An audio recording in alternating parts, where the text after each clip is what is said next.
네, 시작하겠습니다. 반갑습니다. 저는 앞으로 여러분과 함께 8시간, 사실은 16시간이죠. 한 번 할 때 2시간씩 하는 거니까요.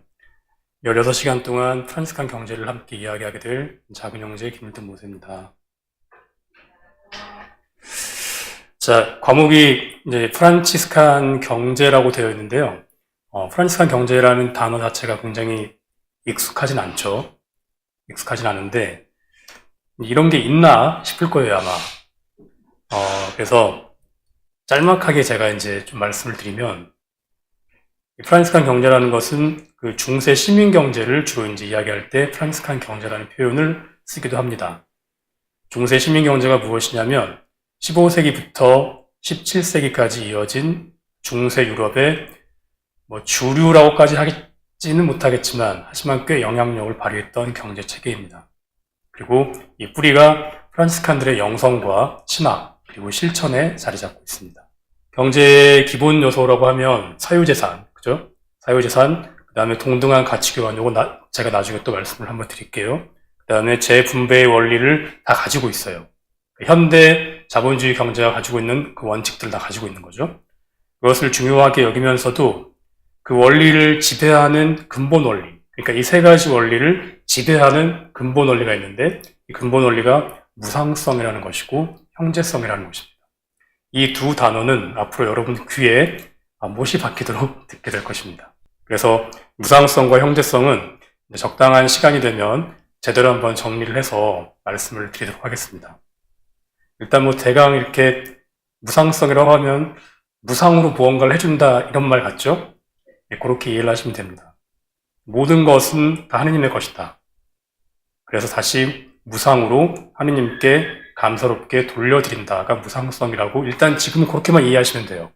너무 어렵게 생각하지 마시고 다 하느님의 것이니까 하느님은 우리에게 거저 주셨잖아요. 근데 그것을 돈 받고 하느님께 돌려드릴 수는 없는 거 아닙니까? 그죠? 그러니까 무상으로 다시 하느님께 감사롭게 돌려드린다가 무상성이라고 생각을 하시면 됩니다. 그리고 이 세상 전체가 하나의 형제 공동체이다. 그러니까 이제 형제성을 아주 압축적으로 표현한 문장이라고 생각을 하시면 되겠습니다. 그래서 이 세상 전체가 하나의 형제 공동체이기 때문에 그 누구도 파괴되거나 소모되거나 버려져서는 안 된다. 라는 것이 이 형제성 개념 안에 함께 들어옵니다. 이것을 형제성과 공동선이라는 단어로 요약을 할 수가 있겠어요.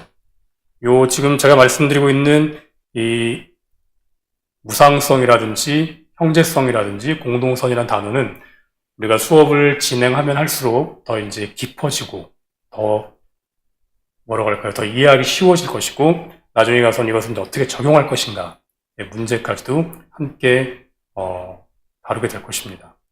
그러니까 중세 시민경제 혹은 프란치스칸 시민경제라는 것이 지금과 같은 이런 경제 체계였는데 물론 지금보다 훨씬 더 단순했죠. 그랬는데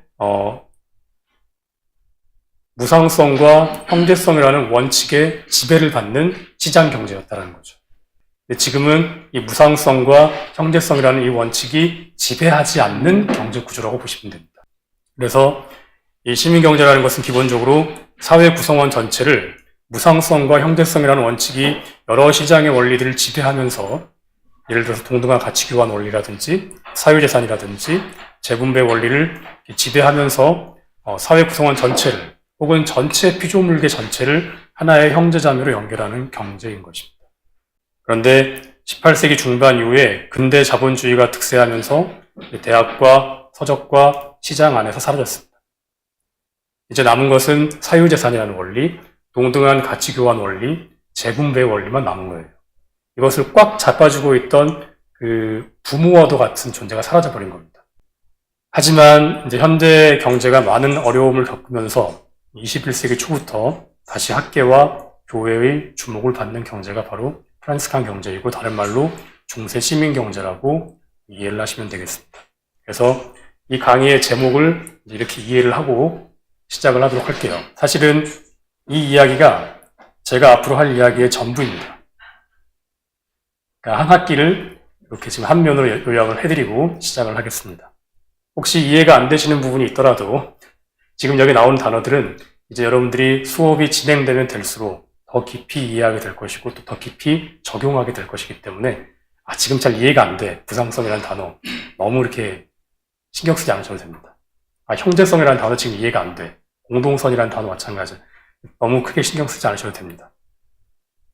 자, 모든 수업은 이제 학습 목표를 가지게 되는데요. 우리의 학습 목표를 한번 살펴볼게요.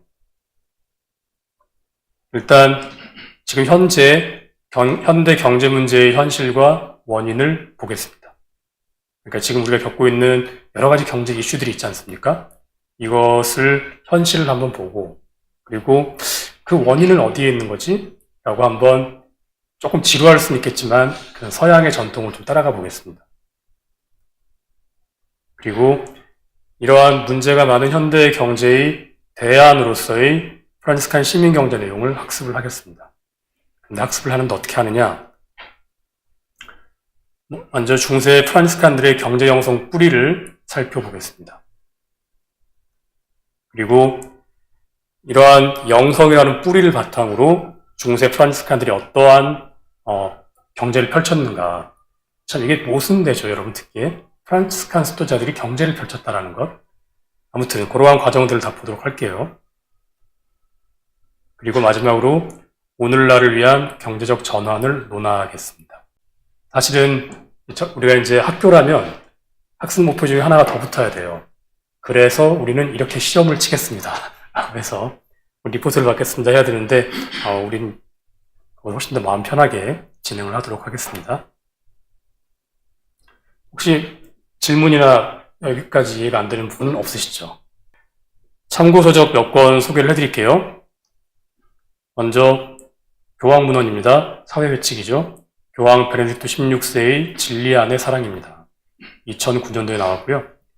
진리 안의 사랑은 당시 전 세계가 당면해 있던 경제 위기에 대한 꼭 그 경제 위기만을 염두에 둔 문헌은 아니지만 주로 이제 경제 문제를 많이 다루는 우리가 어떻게 함께 제대로 발전할 것인가에 대한 문헌입니다.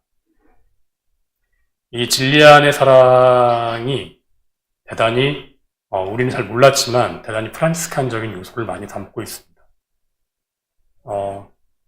경제 역사학자들이나 프란시스칸 신학자들은 이 진리 안의 사랑에서 제시하는 경제 원칙이 프란시스칸 무상성과 형제성이라고 단언하기도 합니다. 굉장히 중요한 우리 수업의 중요한 참고서적이죠. 두 번째도 역시 사회회칙인데요.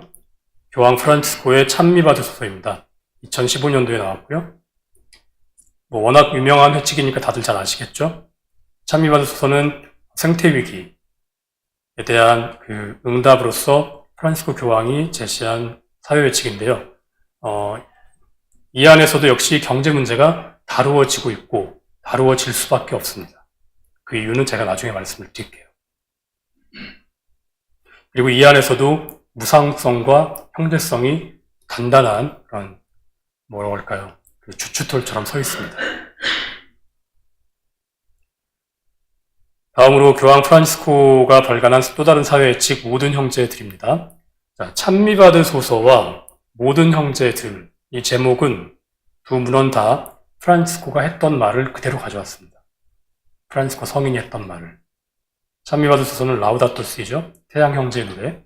거기 나오는 문구이고 모든 형제들이라는 단어는 프란치스코의 글에 쫙 펼쳐져 있어요. 너무 많습니다. 근데 이 교황 프란치스코는 이 글을 내면서 모든 형제들이라는 제목을 권고 6번에서 가져왔다라고 주석을 달아놨어요. 그리고 모든 형제들이 반포된 날짜가 10월 4일인데 10월 4일은 무슨 날이죠? 프란치스코 대축일이죠. 그 전날 프란치스코 교황이 그 전날 아시시 프란치스코 대성당을 갑니다. 거기 가셔가지고 프란치스코의 무덤 위에서 이 문헌에 사인을 해요.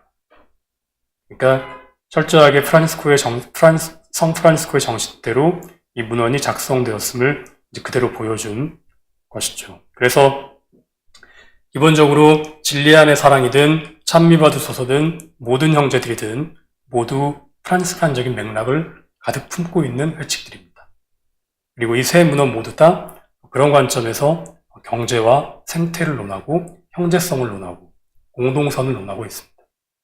그래서 우리 수업에서 가장 중요한 텍스트들이라고 말씀을 드릴 수가 있겠습니다. 다음으로는 부끄럽지만 제가 쓴 프란스칸 경제라는 책이 있습니다. 사실 이건 제가 석사학위 논문으로 제출했던 것을 한국말로 번역을 한 거예요. 번역을 해서 책으로 출판을 했고, 제가 요즘 드는 생각은 개정 증부판을 내야 되지 않나 라는 생각을 하고 있는데, 그 일을 하려면 또 몇 년이 걸릴 것 같아서 생각만 하고 있지 시작은 하고 있지 않습니다. 아무튼 이 책에 나와 있는 많은 내용이 또 여기에 포함이 되어 있고요. 물론 우리가 강의하는 내용 중에 이 책에 있는 내용만 하는 것이 아닙니다. 다른 수많은 책을 제가 또 참고를 했습니다. 하지만 이 수업을 들으시는 분들은 굳이 프란스칸 경제라는 책을 읽지 않으셔도 됩니다. 네, 그만큼 이제 이 수업 안에 어떤 형식으로든 잘 녹아 들어와 있을 겁니다.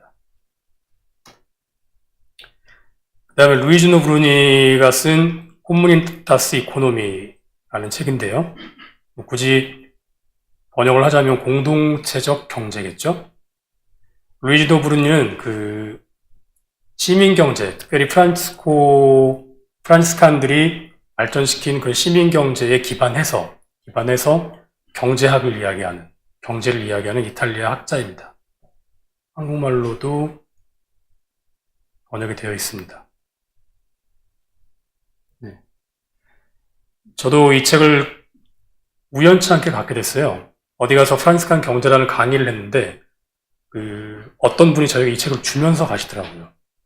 근데 이 책의 공번역자 중에 한 분이 저에게 주고 가셨습니다. 그래서 이번 학기 수업에도 제가 일정 부분 참고를 많이 했고 좋은 책입니다. 다음으로 에두아르 테트로라는 사람이 쓴 교황의 경제학입니다. 프랑스 경제 전문가라고 해볼게요. 이분이 이제 교황 프란치스코가 취임을 하면서 시작된 그 교황의 경제적인 전망 같은 것들을 잘 정리해서 쓴 글입니다. 또 한국말로 번역이 되어 있죠.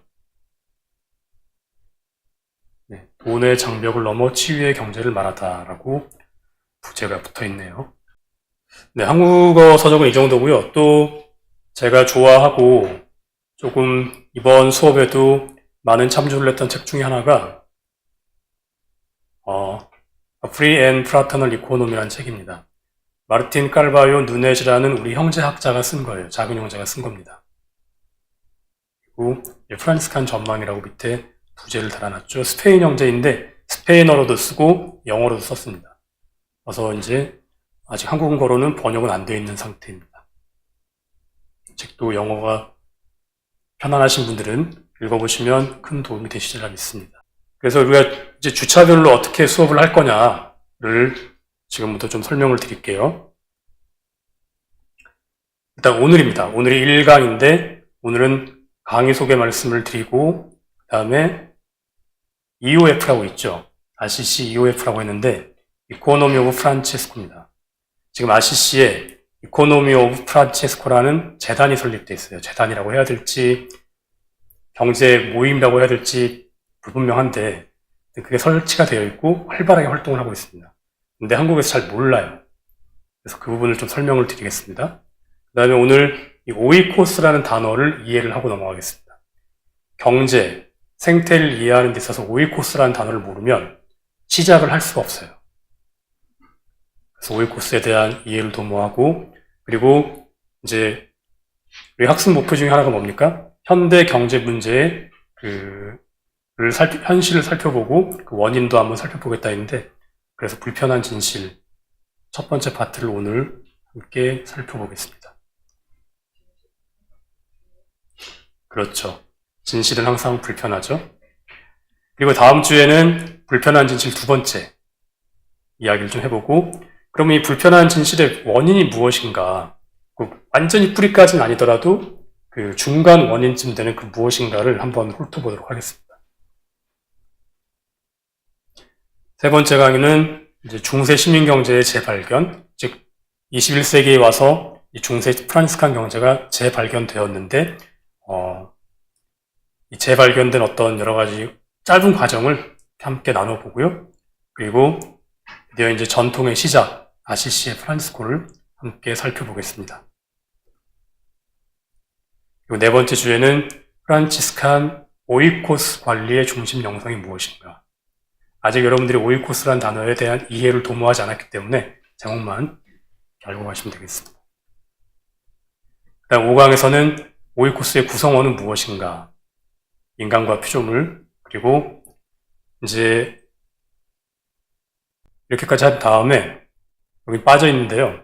그래서 다시 한번 그 프란치스칸 경제의 중심 영성을 정리를 하고 나서 중세 경제의 그 주제 혹은 문제점들을 살펴본 다음에 거기에 초기 프란치스칸들이 어떻게 응답했는지도 다섯 번째 주에 찾아보도록 하겠습니다. 자, 6강 여섯 번째 주에 가면 드디어 나중에 이제 여러분들이 아시겠지만 참으로 대단한 이름 베드로 요한 올리비를 만나게 됩니다. 이분이 사실상 프란치스칸 시민 경제를 시작하신 분이라고 보시면 돼요. 작은 형제입니다. 그리고 프란치스칸 시민 경제가 그 당시 유럽에 했던 여러 가지 공헌들을 함께 살펴보도록 하겠습니다. 7강에서는 일곱 번째 주에서는 현대 교회가 그래서 프란치스칸이 경제 전통을 어떻게 확인하고 있는지, 어떻게 컨펌을 해주고 있는지를 함께 살펴보겠습니다. 그리고 그래서 우리는 어떻게 전환할 것인가, 형제적, 생태적 경제로 어떻게 전환할 것인가 첫 번째 이야기를 하겠습니다. 그리고 마지막 주, 여덟 번째 주에서는 이제 형제적, 생태적 경제로의 전환 두 번째 이야기를 하고 결론을 하고 혹시나 함께 이야기할 거 있으면 이야기하고 마치도록 하겠습니다. 자, 혹시 여기까지 질문이나 이해가 안 되는 점 벌써 있으면 안 되겠죠? 네. 자, EOF라고 제가 말씀을 드렸어요. 이코노미 오브 프란체스코인데요. 저게 이제 EOF 홈페이지에 가면 떠 있는 대문 사진입니다. 근데 이제 이렇게만 보면은 마치 교황 프란치스코의 경제로 해석이 돼요. 그죠? 그런데 화면, 여러분 보는 쪽에 화면 왼쪽 보세요. 동그라미 보이시죠? 동그라미에 수도복 띠가 보이시나요? 그죠? 그러니까 프란치스코의 경제라고 해석을 할 수 있는데 저 프란치스코는 누구를 이야기하느냐? 아시시의 프란치스코와 교황 프란치스코를 동시에 이야기하는 겁니다. 이 경제 모임 혹은 이 경제재단이 2019년에 아니죠. 2020년 제가 이따 보여드릴게요. 어쨌든 2019년에 프란치스코가 이 모임을 선언을 해요. 역사를 잠깐 보겠습니다. 이코노미 오브 프란치스코고 그 웹페이지 이름은 저기 있습니다. 2019년 5월 1일 날 교황 프란치스코가 현재의 경제를 바꾸기 위해서 전 세계의 젊은 경제 전문가들 그리고 기업가들을 아시시로 초대한 이벤트를 발표합니다. 언제 모이냐? 2020년 3월 26일부터 28일까지 3일간 전 세계의 젊은 경제 전문가들, 진취적인 기업가들 모여서 우리 진짜 경제를 이야기해보자 라고 초대를 합니다. 이 초대하는 편지에서 프란치스코 교황이 이렇게 이야기를 합니다. 이 행사의 제목인 프란치스코의 경제는 아시시의 거룩한 사람을 분명히 상기합니다. 분명히 떠오르게 한다는 거죠. 아시시의 거룩한 사람은 성 프란치스코죠. 또한 그가 한결같이 살았던 복음을 기억하게 합니다. 성 프란치스코는 일종의 방안과 일종의 프로그램을 우리에게 제공합니다. 그의 이름을 취한 저에게 프란치스코 성인은 끊임없는 영감의 원천입니다. 그러니까 새로운 경제를 이야기하고 싶어요. 교황 프란치스코가.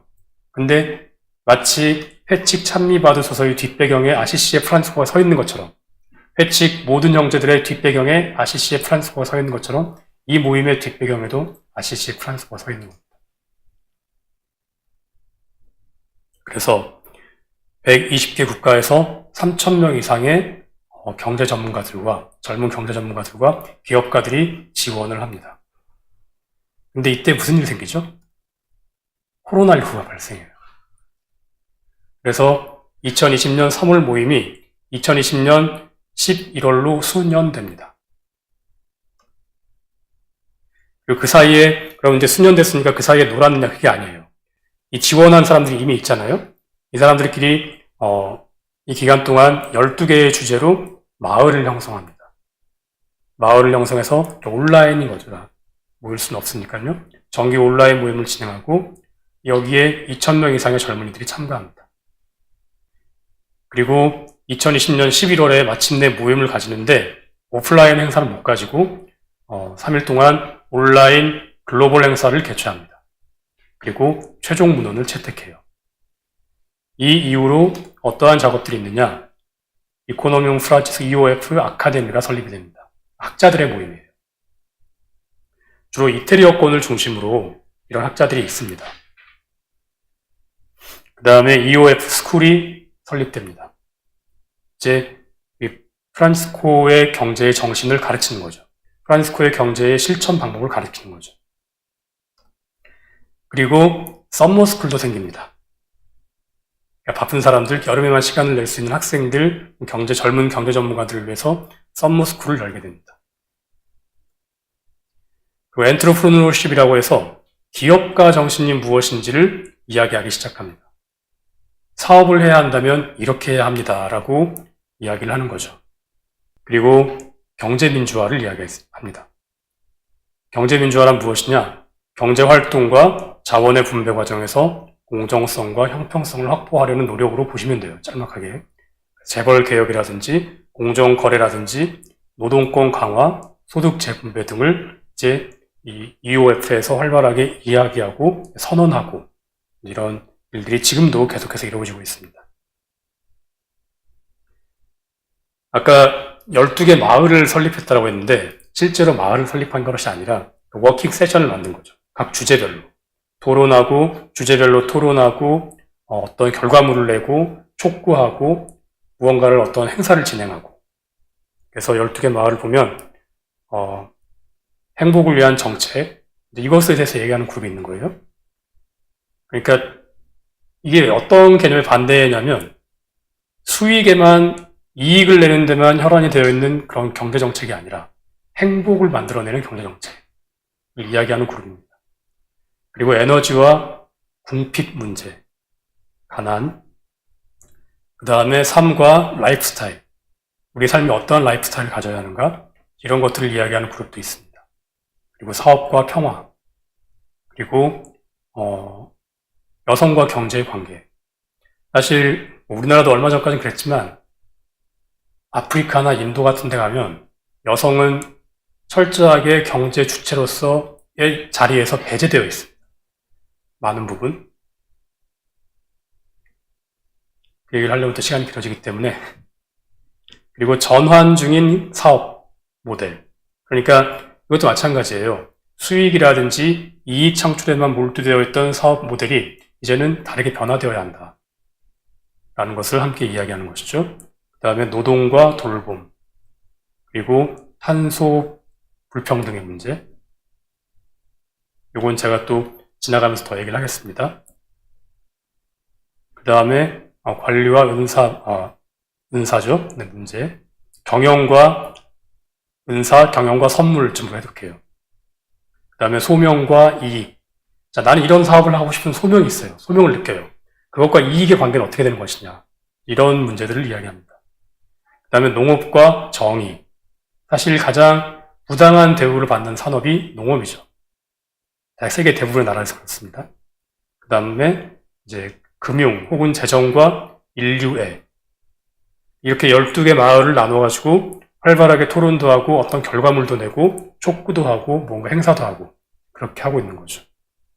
이 EOF가 지금 굉장히 중요한데 한국에는 잘 알려져 있지 않아서 제가 이렇게 소개를 좀 드렸습니다. 제가 어디 가서 경제 강의를 많이 하거나 생태 강의를 할 때 항상 시작하는 그림이 이 그림이에요. 이 그림이 이게 아구가 잘 맞는 그림이죠. 눈에 볼 때 굉장히 정돈되어 있죠. 어딘가 부서지지 않았죠. 꽉 채워져 있죠. 근데 구분되어 있잖아요. 그렇죠? 구원이란 무엇인가에 대해서 이야기를 하고 싶습니다. 경제 시간은 구원을 이야기한다는 게 참 재밌긴 하지만 경제도 이러한 차원 안에서 볼 수가 있습니다. 구원이란 무엇인가? 단순하게 죄의 극복인가? 혹은 무언가로부터 구해진 상태를 구원이라고 하는가? 우리 프란시스칸 전통에서 보자면 구원은 완성되어 있는 상태입니다. 내가 죄로부터 극복되었어, 해방되었어, 무언가로부터 구해졌어. 그건 구속이라는 개념과 가깝겠죠. 구원이라는 개념은 하느님의 창조 업적 총체가 모두 다가 온전하게 만들어져 있는 상태. 즉 완성되어 있는 상태를 구원이라고 합니다. 이 보시는 그림처럼 이렇게 서로 다른 하느님의 창조 업적들이 이렇게 함께 파괴되는 면 없이 잘 붙어서 하나로 완성된 상태라는 거죠. 그래서 교황 프란치스코는 모든 형제들 32항에서 이렇게 이야기합니다. 그 누구도 혼자 구원받을 수 없고 오로지 함께라야 구원받을 수 있습니다. 무서운 말씀이죠. 그렇죠? 이게 찬미바디소서에서는 어떻게 표현됐냐면 서로 모든 것은 연결되어 있다는 표현으로 나와요. 모든 것은 연결되어 있습니다. 근데 모든 형제들이 와서는 그 모든 것은 연결되어 있다는 표현이 어떻게 발전하느냐? 한 배에 올라탄 운명 공동체라는 겁니다. 그러니까 누구 한 명만 살아남는 게 아니라는 거죠. 다 함께 살아남거나 다 함께 침몰하거나. 이런 의미에서 생태와 경제는 이제 이런 각도로 봐야 됩니다. 이따가 말씀드리겠지만 생태 문제와 경제 문제는 별개의 문제가 아닙니다. 같은 문제입니다. 그러니까 경제는 우리 모두를 하나님의 업적 하나가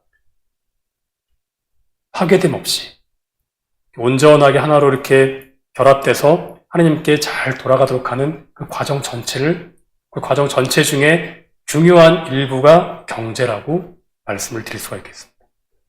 지금은 이 말이 무슨 말씀인지 이해가 안 되실 거예요.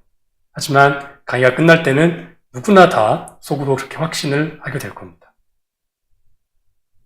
그래서 마음도 많이 아플 거예요. 아, 내가 이걸 이렇게 사는 게 아니었구나. 내가 이렇게 돈을 쓰는 것이 아니었구나.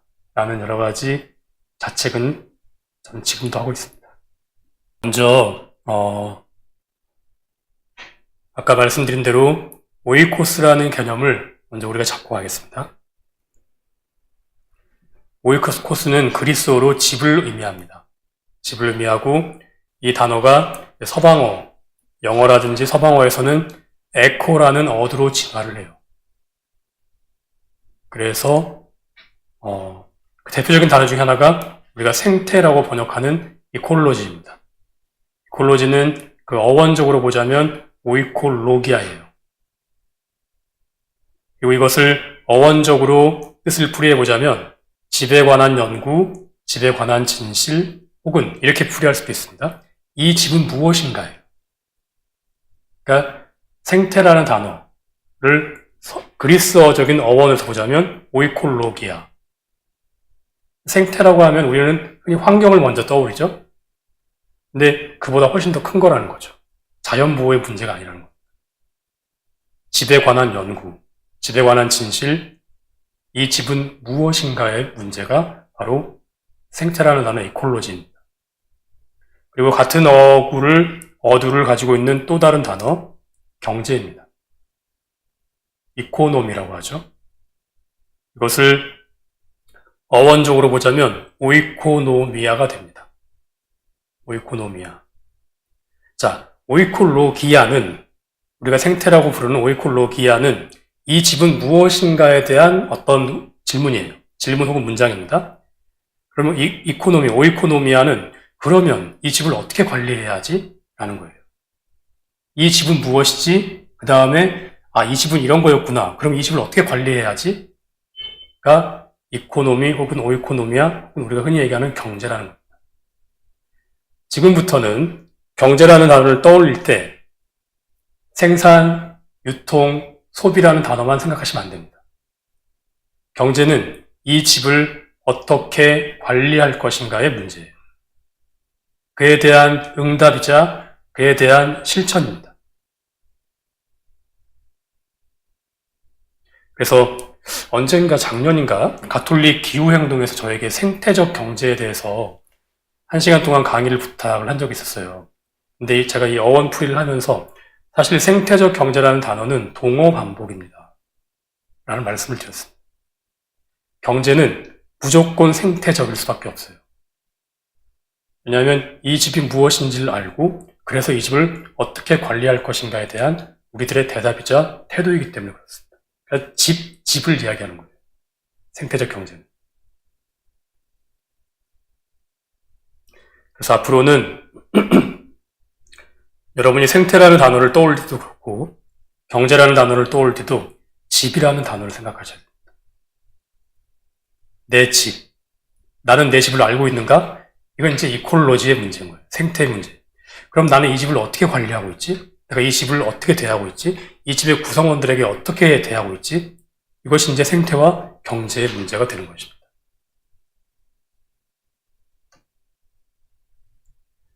그래서 오이코스를 우리가 이렇게 규정을 할 수가 있겠습니다. 내가 사랑하고 사랑받는 집. 우리가 우리 집을 사랑하죠. 그죠? 그러지 않는 분은 없을 거예요? 그러지 않은 곳은 그냥 하숙집이죠. 그죠? 내가 사랑하고 사랑받는 집이라는 것은 그래서 내가 참으로 존재하는 집이라는 것입니다. 그래서 경제 문제와 생태 문제의 뿌리는 무엇이냐? 이 우리 공동의 오이코스와 그 오이코스에 함께 살고 있는 그 구성원을 사랑하지 않았기 때문에 생기는 문제입니다. 경제 문제이든 생태 문제이든 뿌리는 하나입니다. 마치 이란성 쌍둥이 같은 것입니다. 이것은 우리의 집과 그 집의 구성원을 사랑하지 않았기 때문에 생기는 문제입니다. 한번 생각을 해보세요. 이쯤 되면 다 이해가 되시죠? 이 흐름이. 그죠? 그래서 참미받으소서라는 회칙이 생태 환경에 관한 회칙이었지만 굉장히 많은 부분 경제를 이야기합니다. 그리고 정치도 이야기합니다. 왜냐하면 같은 문제이기 때문에. 그리고 경제는 무조건 생태적이어야 합니다. 그건 경제가 아니에요. 생태적이지 않은 것은. 그런 개념들도 수업이 진행되면 될수록 이제 마지막 주쯤 되면은 당연한 것으로 여러분들 이렇게 머리와 마음에 담게 될 것입니다. 그래서 오늘날 생태적, 경제적 전환의 소명이라고 하면 가서 나의 오이코스를 고쳐라. 이게 누가 들었던 소명입니까? 프란시스코 성인이 들었던 소명이었죠. 그래서 우리도 가서 이 오이코스를 고치는 일을 함께 해야 할 것이고 그 작업 중에 하나가 저의 이 나눔이 되었으면 하는 작은 바람이 있습니다. 이해가 안 되시거나 그건 아니지 않습니까? 네, 이 개념이 굉장히 중요하다는 것. 앞으로는 경제를 생각할 때, 생태를 생각할 때 같은 단어다. 그리고 집에 관한 것이다. 이 집은 무엇인가에 관한 것이고 이 집을 어떻게 관리할 것인가에 관한 것이다. 라고 꼭 생각해 주십시오. 그래서 TV에서 경제 문제가 나오잖아요. 생태 환경 문제가 뉴스로 뜰 때 이 관점에서 보기 시작하면 많은 것이 바뀌기 시작합니다. 생각도 바뀌고 내 생활도 바뀌어요. 오이코스의 또 다른 면을 좀 보자면 프란시스코는 이 오이코스를 어머니 자매라고 불렀어요. 태양형제 노래에서 내 주님 우리 어머니인 땅 자매, 이 땅이란 단어는 지구라는 단어로 번역을 해도 문제가 없습니다. 자매를 통하여 찬미받으소서. 이 어머니가 하는 역할이 무엇이냐? 이 땅 자매가 하는 역할이 그는 우리를 기르고 보살피며 라고 합니다.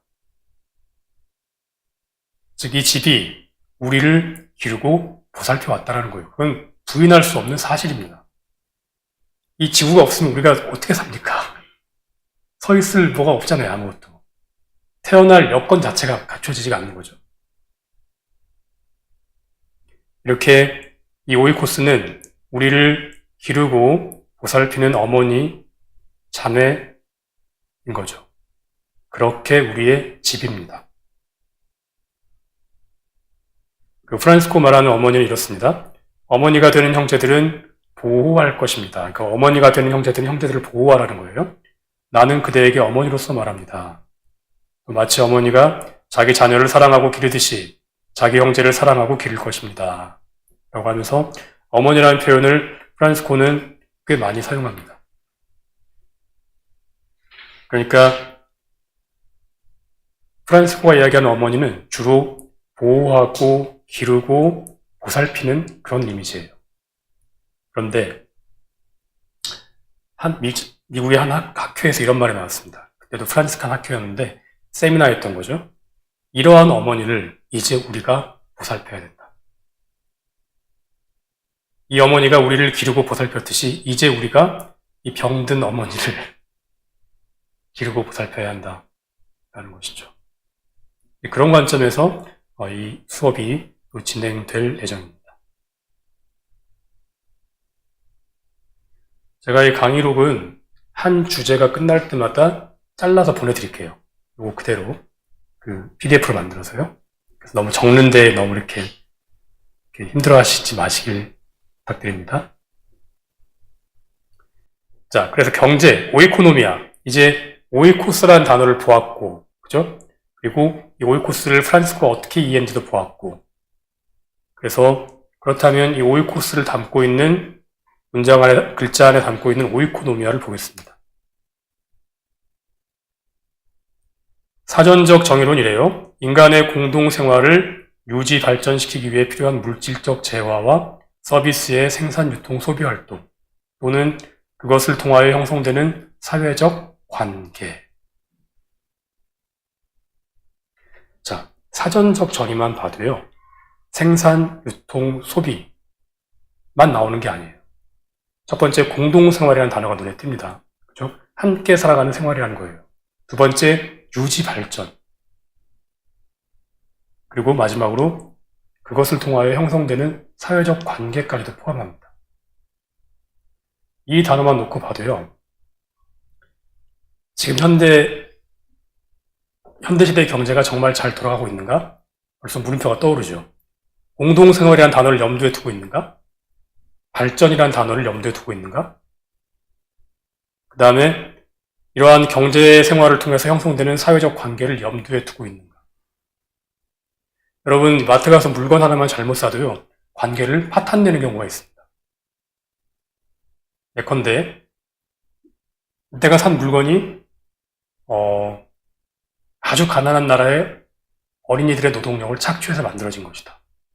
그럼 나는 그 나쁜 관계에 참여하고 있는 거예요.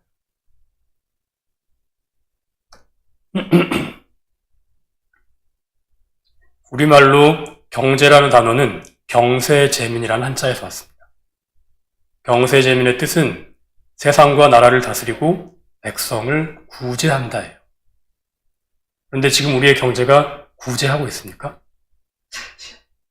착취하면서 이익에만 매달리죠. 그렇죠? 그래서 우리 나름대로 경제라는 단어를 다시 한번 정의를 해볼게요. 우리 나름대로. 그러니까 이코노미인데 오이코스 노미아라고 할 때, 자, 기본적으로 우리를 먹이고 기르고 보살펴주고 있는 이 집에 대한 관리를 의미합니다. 경제라는 것은 어떻게 관리하느냐? 집에 속한 여러 재화를 좋은 방법으로, 선한 방법으로 관리하고 분배하면서 전체 집과 그 집의 구성원, 피조물도 포함됩니다. 구성원을 잘 유지하고 전체 집과 구성원 모두가 함께 발전해 나갈 수 있도록 하는 작업의 전체입니다. 그러니까 서비스의 생산, 유통, 소비, 재화의 생산, 소비, 유통, 이런 게 문제가 아니라는 거죠. 우선 이 집이 우리를 기르고 보살피고 있었어요. 그것을 우리가 관리하는 것이 경제라는 거죠.